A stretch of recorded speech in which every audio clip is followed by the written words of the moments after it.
Did you know that the story of humanity itself begins in Africa? It's not just a regional side story, it's the very starting point of our species. So, how much do you really know about the history of this foundational continent? Let's test your knowledge with some surprising trivia. First, let's go back to the very beginning. Where did the earliest humans originate? The answer lies in East Africa. Fossil evidence of early hominins has been unearthed in Ethiopia, Kenya, and Tanzania, solidifying this region as the cradle of humankind. But can you name the famous fossil discovered in Hadar, Ethiopia, in 1974, a discovery that revolutionized our understanding of human evolution? Lucy, an Australopithecus afarensis, is the correct answer. Her discovery provided invaluable insights into early hominin bipedalism and morphology. Speaking of early humans, which gorge in Tanzania is renowned as one of the most important paleoanthropological sites in the world, yielding a wealth of fossil remains and stone tools?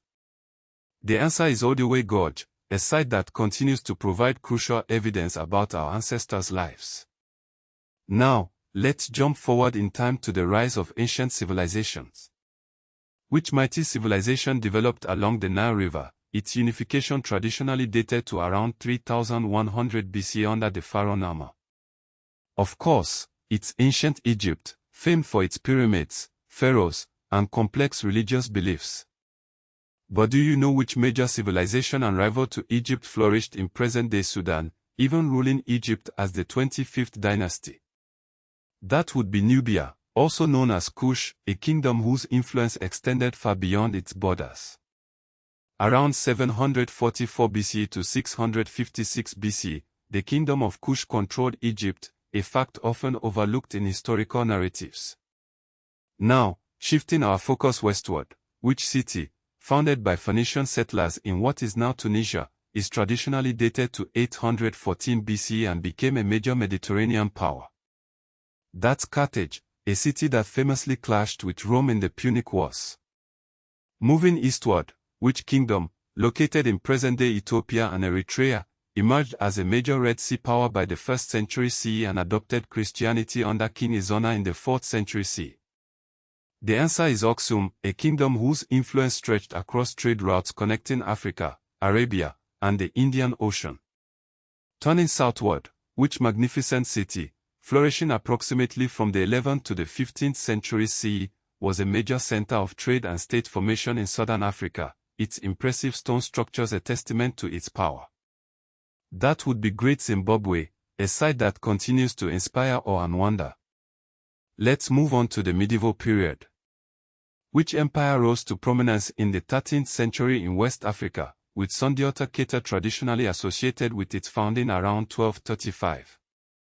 The Mali Empire, renowned for its wealth, trade, and the legendary pilgrimage of its ruler. Speaking of which ruler, can you name the Mali emperor who ruled in the early 14th century and whose pilgrimage to Mecca in 1324 caused a sensation with his immense wealth? That was Mansa Musa, whose reign marked the pinnacle of the Mali Empire's power and influence. Following Mali, which empire became dominant in West Africa from the 15th to the 16th centuries, with Askia Muhammad seizing power in 1493 and establishing a golden age of scholarship and trade? The Songhai Empire, a successor to Mali, continued the region's legacy as a center of learning and commerce. Now, let's fast forward to the era of colonial partition and resistance.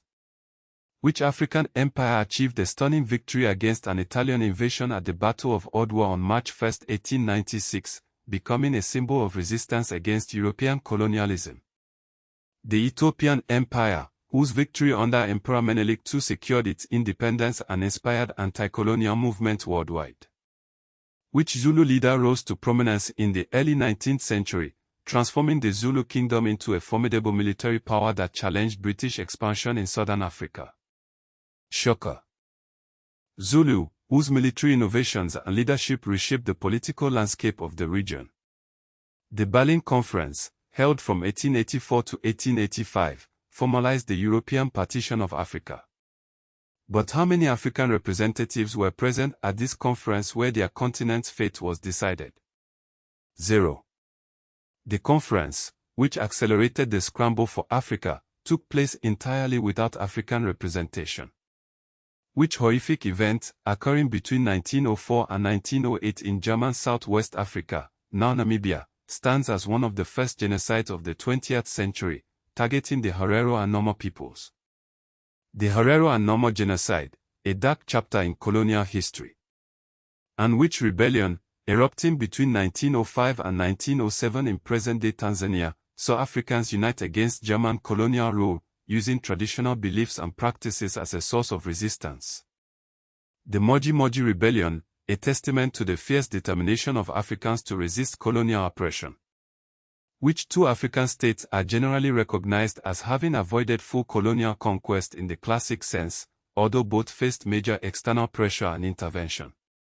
The Ethiopian Empire and Liberia, though both navigated complex political landscapes to maintain their sovereignty.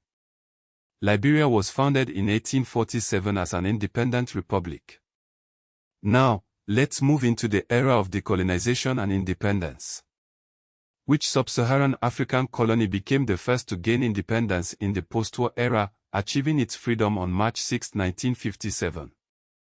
Ghana, under the leadership of Kwame Nkrumah, became a beacon of hope for the continent. When did Nigeria gain its independence? Nigeria became independent on October 1, 1960, marking a significant step in the decolonization of West Africa. And when did Algeria finally gain its independence from France after a long and bloody war that lasted from 1954 to 1962? Algeria gained independence on July 5, 1962, after a protracted struggle for self-determination. Which organization, founded on May 25, 1963, in Addis Ababa, Ethiopia, aimed to promote unity, solidarity, and cooperation among African states? The Organization of African Unity, later replaced by the African Union in 2002, sought to foster a shared sense of identity and purpose among African nations. Let's explore some lesser-known details that often get overlooked. What was the name of the major urban center in present-day Mali that thrived by around 250 BCE, developing without a centralized monarchy in its earliest phase? Genjino, a testament to the diversity of urban development in ancient Africa. Which university, founded in Fez, Morocco, in 859 CE, is often cited as the world's oldest existing degree-granting university, a testament to Africa's rich intellectual traditions? The University of Al-Qarawiyyin, a center of learning that has been in continuous operation for over 1,000 years. Which city became a renowned center of scholarship in the 15th and 16th centuries, boasting the Sankore Mosque School complex that helped support extensive manuscript traditions? Timbuktu, a city whose libraries and scholars attracted students from across Africa and beyond. Which ports were deeply connected to Indian Ocean trade, forming a cosmopolitan trading zone from roughly the 8th century CE onward, with cities like Kilwa, Mombasa, and Zanzibar serving as key hubs? The Swahili Coast, a region whose trade networks connected Africa to Arabia, Persia, India, and later China. The Ethiopian Empire used a long imperial tradition and a written literary culture in which language? Guizi, an ancient Semitic language that remains important in Ethiopian Orthodox Tewahedo Church traditions. What about the Akan states of West Africa, including Ashanti? What were they known for? They developed complex political and military systems, demonstrating sophisticated governance structures. Which kingdom in present-day Uganda had highly structured royal institutions?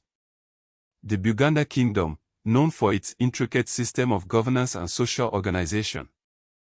Finally, let's consider some of the major technological and agricultural developments that originated in Africa. What are some of the crops whose domestication and spread were foundational to African food systems?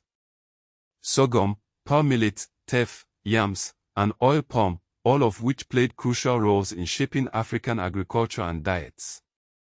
So, how did you do? Africa's historical depth is vast, its civilizations have shaped world history, and its anti-colonial politics have influenced the modern international order. The story of humanity truly begins here, a fact we should never forget. What surprised you most about Africa's hidden history?